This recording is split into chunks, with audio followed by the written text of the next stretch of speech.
Les extraits de vidéos qui composent ce zapping appartiennent à leurs youtubeurs respectifs. Nous remercions tous les youtubeurs de nous laisser utiliser un bout de leur vidéo pour ce zapping. Vous êtes en retard.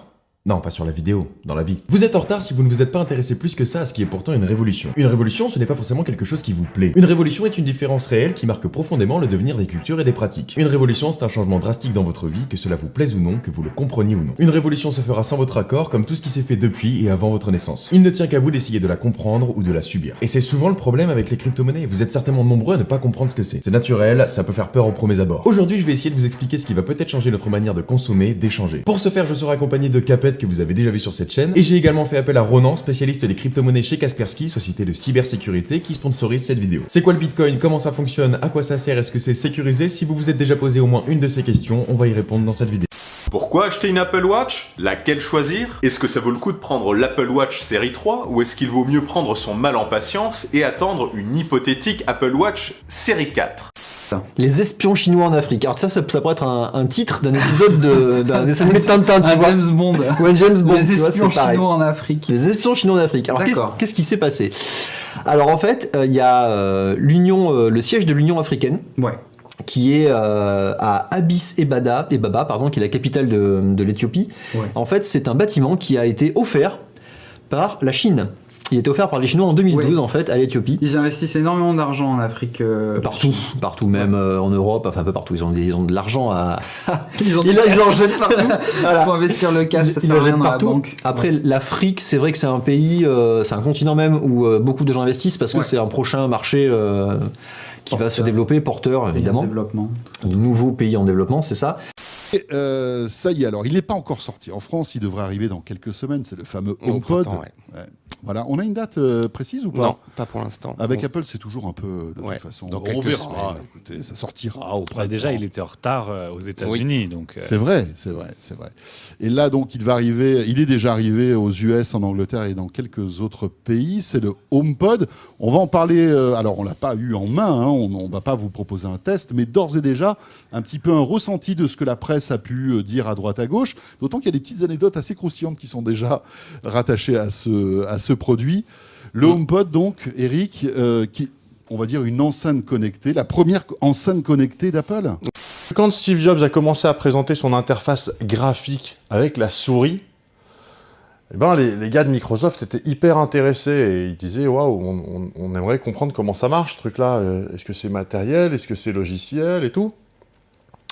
Ah, évidemment, du côté d'Apple, on voulait pas leur filer trop de billes, on voulait pas leur expliquer comment ça marchait. Mais du côté de Bill Gates, on était suffisamment malin pour dire « Attends, Steve Jobs, ton invention, elle est top.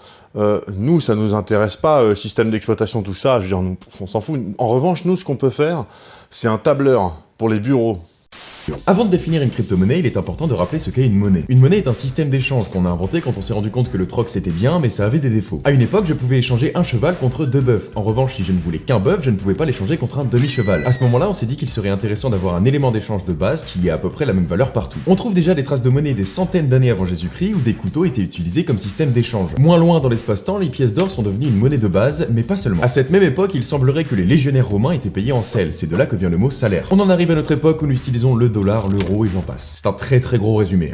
L'Apple Watch série 3 est désormais vendue en 2 modèles, un Wi-Fi et un cellular. Ce dernier modèle est donc compatible avec la 4G, ce qui le rend beaucoup plus autonome. Vous pouvez désormais vous passer partiellement de votre iPhone pour l'utiliser. Pourquoi je dis partiellement? Parce que vous avez toujours besoin de l'iPhone pour le configurer et consulter par exemple les données de santé. En même temps, c'est plus confortable de consulter ces données sur l'iPhone.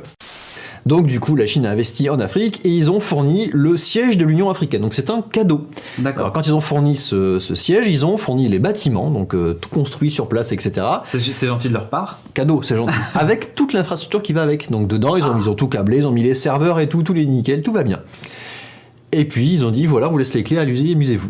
Et alors, ils se sont rendus compte, là, les gens qui s'occupent de ça, donc les gens de l'IT qui s'occupent de l'informatique dans ce bâtiment, ils se sont rendus compte, putain, c'est bizarre quand même. Entre minuit et 2h du mat, il y a une putain de saturation réseau de malade. On comprend pas ce qui se passe. Qui c'est qui télécharge ces torrents? C'est ça, il y a une bande passante là, torrent qui se machin, ils comprennent pas.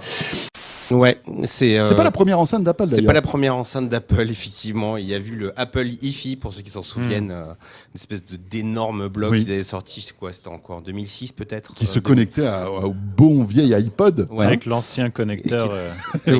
Mais qui a pas vraiment une vie délirante d'ailleurs. Hein. C'est un produit qu'ils ont arrêté. Ils ont arrêté un peu en catimini. Oui, donc par contre, c'est effectivement la première enceinte connectée d'Apple. Donc Apple rejoint Amazon, Google, qui ont lancé des produits similaires. Déjà pour Amazon depuis plusieurs années et puis de Google depuis 2 ans. Avec une promesse qui est un petit peu différente, dans le sens où vraiment Apple a axé son matériel sur le son, sur la qualité sonore, ce que n'ont pas fait vraiment ses concurrents directs. On sait que le Google Home n'est pas une super enceinte. Alors Google a sorti une nouvelle version, le Home Max, qui est censé avoir un meilleur son. Un truc qui s'appellera Excel. Et ça, c'est vachement utile, c'est un outil bureautique, voilà. Et ce qu'on aimerait, c'est le développer pour qu'il puisse être disponible sur les machines Apple dès qu'elles sortiront, quoi, avec l'interface graphique et tout. Et Jobs se dit que pourquoi pas après tout. Et du coup, il accepte de filer le gros du code de Mac OS, donc du système d'exploitation de Mac, pour pouvoir permettre à l'équipe Microsoft donc d'intégrer son tableur dans macOS. C'est important de revenir sur la définition d'une monnaie et sur le fait que rien n'est jamais acquis, tout peut être révolu. Et une nouvelle révolution historique est peut-être en train de se dérouler sous nos yeux, la crypto-monnaie. Une crypto-monnaie est une monnaie électronique. Elle a de nombreuses particularités dont je vais citer quelques exemples importants. Comme son nom l'indique, elle repose sur les bases de la cryptographie. La cryptographie, c'est un principe mathématique qui permet de créer des preuves mathématiques et assure un haut niveau de sécurité. C'est ce principe-là qui empêche quiconque de dépenser les fonds provenant du portefeuille de quelqu'un d'autre. Il existe beaucoup de crypto-monnaies, si on parle essentiellement du Bitcoin, c'est parce que c'est la première crypto-monnaie et accessoirement celle qui a le plus de valeur actuellement. D'abord, qu'est-ce que l'Apple Watch? À quoi ça sert? Est-ce totalement gadget? Tout d'abord, au même titre que l'iPhone est à l'origine un téléphone, l'Apple Watch est à l'origine une montre. Mais en plus de donner l'heure, elle peut tout d'abord être perçue comme une extension de l'iPhone. Vous pouvez consulter vos notifications d'un œil discret sans avoir à sortir votre smartphone de votre poche. C'est un geste plus élégant à effectuer lorsque vous êtes en compagnie que d'avoir les yeux rivés constamment sur votre iPhone. Et souvent, il faut l'admettre, lorsqu'on a sorti notre iPhone de notre poche, on ne se contente pas de consulter les notifications. Ça peut vous permettre de décrocher un peu en somme. Du coup, ils ont analysé un petit peu le trafic qui se passait, en fait, ils regardaient ce qui sortait, et ils se sont rendus compte qu'en fait, les serveurs gentiment fournis par la Chine faisaient des bons gros paquets d'upload vers des serveurs en Chine. C'est bizarre. C'est un peu bizarre. C'est quand même bizarre. C'est un peu louche si tu veux. Ouais. Donc ils ont continué à investiguer un petit peu et ils ont découvert que dans certaines pièces, il y avait aussi des micro-espions qui étaient cachés. Ah ouais. Donc là, effectivement, Apple, sa promesse, c'est déjà d'avoir une super enceinte pour écouter de la musique. Et la promesse est tenue, visiblement. Hein. Et oui, effectivement, la promesse a l'air tenue, puisque d'après toutes les reviews qui viennent même des sites audiophiles aux États-Unis, effectivement, le son est très très bon. Ce qui est quand même voilà, alors c'est vrai que c'est pas donné, hein, ça coûte $349 si je ne m'abuse, alors que les concurrents le Alexa, oui. les différentes enceintes d'Amazon, c'est $150 voilà, à peu près, je crois, moins cher. Le Google Home est à 150 c'est plus cher, on va dire, que ses concurrents directs, mais effectivement on a un son qui est apparemment d'excellente qualité. Et évidemment, ce qui se passe, la suite on la connaît, c'est-à-dire que l'équipe de Microsoft va simplement repomper tout ce qu'ils peuvent du système d'exploitation Mac. Alors ils vont pas recopier vraiment la structure. C'est-à-dire que chez Microsoft, on avait déjà le DOS, qu'ils avaient d'ailleurs pas inventé, hein, ils l'ont juste acheté, mais enfin, ils avaient déjà DOS, et donc ils ont décidé d'ajouter une couche graphique sur DOS, en se basant sur les outils développés par Apple. Et quand les premiers PC avec Windows sont sortis, chez Apple, on a un peu fait la gueule. Là où le Bitcoin est exceptionnel, c'est que c'est la première fois qu'on a créé un bien numérique non reproductible. Il est impossible de dupliquer un Bitcoin comme tu pourrais le faire avec un film téléchargé sur BitTorrent. Et en parlant de BitTorrent, la crypto-monnaie fonctionne sur le principe du peer-to-peer, pair à pair. C'est-à-dire que lors d'une transaction, l'argent ne passe pas par un tiers, il va d'un point A à un point B. En principe, car en réalité une crypto-monnaie ne se déplace pas, c'est simplement son propriétaire qui change. Une crypto-monnaie est décentralisée, ça veut dire qu'elle n'est pas gérée par un État, par une entreprise. Si une crypto-monnaie est fonctionnelle, c'est grâce à un code informatique, et si sa valeur fluctue, seules les actions d'achat ou de revente de la population en sont la cause. Mais vous allez me dire, oui, mais on quitte un écran pour un autre. Vous n'avez pas totalement tort, mais vous y passerez moins de temps. Il convient aussi en parallèle de faire le tri dans ces notifications pour ne plus être envahi. L'Apple Watch vous permet également de répondre à des appels, à des messages ou à des mails, et de profiter de nombreuses applications. Couplé à des écouteurs Bluetooth comme des AirPods, ça peut vraiment être pratique. Vous pourrez alors par exemple dicter le message. Elle est vraiment une extension de l'iPhone. Vous pouvez par exemple l'utiliser comme déclencheur à distance pour prendre vos photos, contrôler la lecture de musique, etc. C'est propre, nickel. Ouais.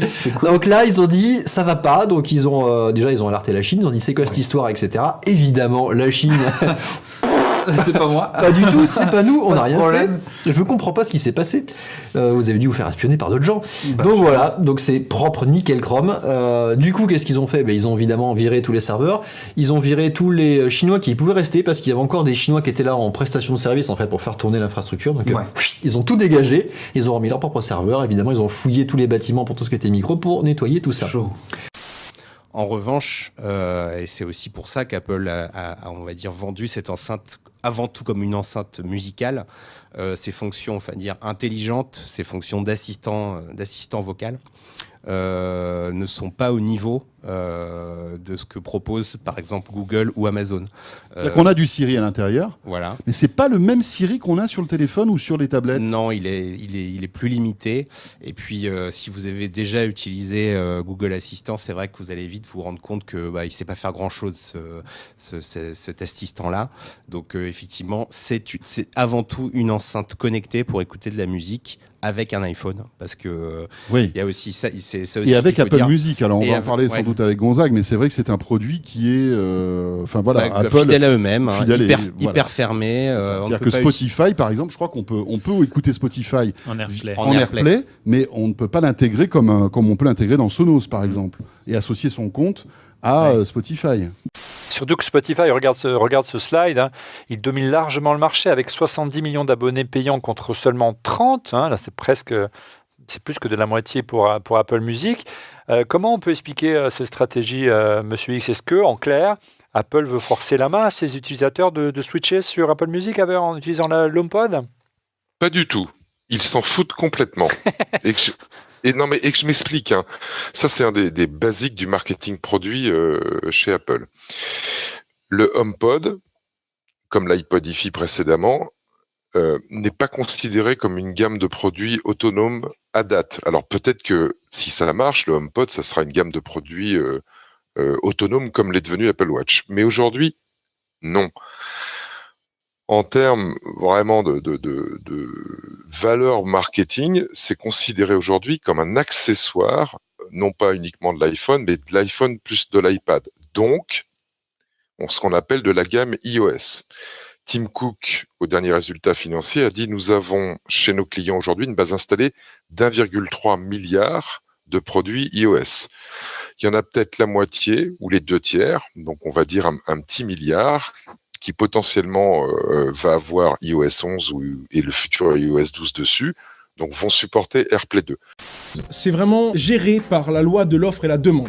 S'il y a que toi qui vends des bitcoins et que moi qui l'achète, si moi je l'achète à 1000 € et toi tu le vends à 2000, le prix du bitcoin c'est environ 1500 €. Parce qu'on est que deux, offre-demande, et c'est la moitié du prix que toi tu vends et que moi j'achète. Donc en fait c'est vraiment réglé par tous les gens de la planète qui vont acheter et tous les gens de la planète qui vont vendre. Si aujourd'hui il vaut 8000 €, c'est car actuellement il y a des gens qui acceptent ils veulent pas le vendre moins cher, pour eux le prix il est à 8000, et il y a des gens qui acceptent de l'acheter à 8000. Voilà comment évolue le prix. Et du coup quand il y a plein de gens qui d'un coup le vendent et pas grand monde qui l'achète, le prix baisse, et quand il y a plein de gens qui en veulent, mais très peu de gens qui veulent en vendre, le prix monte. Alors oui, on peut totalement s'en passer, mais elle peut être un complément idéal pour votre iPhone, tout comme un tracker d'activité intéressant pour les sportifs. Certains n'y verront pas du tout l'intérêt, d'autres y trouveront leur compte. Ça reste un accessoire facultatif.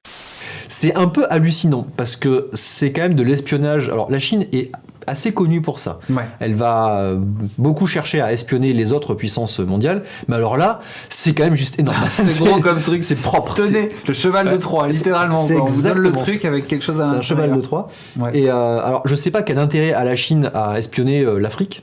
Mais à mon avis, ça va être plus pour espionner les autres puissances qui viendraient discuter de choses avec l'Union africaine dans ce bâtiment-là. Ouais. Voilà. Moi, je trouve ça génial. Mais c'est quand même aussi fait pour être la porte d'entrée de toutes ces marques pour votre maison intelligente. C'est-à-dire qu'effectivement, il y a quand même des fonctions comme le font les autres d'ailleurs, de gestion de choses domotiques, de la gestion. C'est-à-dire qu'on peut éteindre la lumière, allumer la etc., lumière avec etc. ce type de... Voilà. C'est compatible HomeKit, hein, voilà. Ouais. Ça Donc, contrôle exemple, les équipements HomeKit. Si on a des ampoules U qui sont compatibles HomeKit, on va pouvoir via l'enceinte mettre en route ces enceintes. Si tu veux écouter de la musique dans le noir, tu pourras le faire via ton HomePod en lui disant d'éteindre la lumière. Non mais cool. En fait ça fait la même chose que ce que fait l'Apple TV, c'est-à-dire que ça devient un hub. Je sais qu'on n'utilise pas trop de mots anglais, mais qui permet de contrôler ta maison, même quand tu n'es pas sur place. Donc ça crée un accès distant à l'application de maison sur l'iPhone et l'iPad qui permettent de contrôler les équipements qui sont là même quand tu n'es pas là. C'est-à-dire qu'ils avaient pompé, ils avaient mal pompé. Mais ils avaient décroché des deals où en fait tout ce qui était IBM PC et compatible, c'est comme ça qu'on les appelait à l'époque, c'était livré avec Windows. Donc ça faisait du chiffre. Donc le terrain de jeu d'Apple, c'est ce milliard d'iPad et d'iPhone qui vont avoir iOS 11 ou iOS 12 et donc qui sont capables de supporter AirPlay 2. Et donc, le HomePod est destiné à ces gens-là. Si tu en vends 5% à ce milliard d'utilisateurs, ça va faire donc 50 millions, si je calcule bien. 50 millions fois $349 la bête, donc 350 €. Tu arrives, je crois, à un chiffre d'affaires cumulé, j'avais fait le calcul rapidement, quelque chose comme 45 milliards de dollars. Donc, en termes de fondamentaux, je m'adresse à ce milliard de clients, j'essaye de vendre à 5%, qui est ce qu'on appelle le fameux taux d'attachement, je peux générer 50 milliards de chiffre d'affaires et je délivre pour ces clients-là une expérience client parce que l'intégration avec iOS, intégration avec Apple Music, renforcement d'Apple Music, qui est parfaite de bout en bout. Les Spotify et les Deezer, je me bats pas pour eux. De toute façon, ça serait renforcer leur service alors que je veux les tuer avec Apple Music.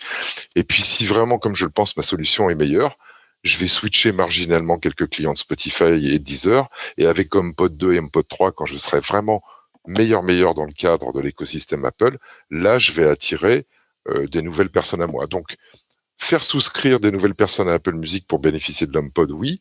Aller faire switcher des gens de Spotify ou de Deezer ou leur donner une expérience client, n'a rien à foutre. Je m'intéresse à ma base installée comme avec l'Apple Watch. Alors c'est ça qui est dingue, ça marque les tables. Oui, alors ça c'est vraiment la mauvaise surprise pour tous ceux qui l'ont acheté. Effectivement, ça laisse des traces et d'ailleurs Apple l'a reconnu. Ils disent c'est limite normal. Ça laisse des traces effectivement sur le les tables. Tablegate, mesdames, messieurs. Ça y est. Il y a beaucoup d'utilisateurs qui sont un petit peu énervés quand même parce que pour certains ils l'ont mis c'est un objet design, ils l'ont mis sur une belle table design puis ils se sont retrouvés avec une vieille trace un petit peu moche dès qu'ils ont déplacé leur appareil. Apple le reconnaît. Il paraît que c'est écrit dans le mode d'emploi ou dans les conditions d'utilisation. En tout cas, Apple, le précise bien sur son site. Voilà, que ça il se peut que c'est la vibration en fait de l'enceinte sur le bois avec du silicone qui laisserait des marques, mais qui disparaîtrait au bout de quelques jours. Ouais, alors apparemment c'est pas si facile que ça à faire disparaître, mais c'est quand même un peu surprenant, je dois avouer. Enfin moi, ça arrive que des produits Apple, ça, c'est le genre de truc. Si vous avez apprécié ce zapping et que vous voulez en voir plus, laissez un pouce bleu pour nous motiver à en faire d'autres. N'hésitez pas à laisser des commentaires, si vous avez des questions ou suggestions. Une playlist dont le lien est dans la description, référence toutes les vidéos présentes dans tous nos zappings afin que vous puissiez voir les vidéos en entier, et pourquoi pas vous abonner aux chaînes de ces youtubeurs. Merci d'avoir regardé cette vidéo, et abonnez-vous.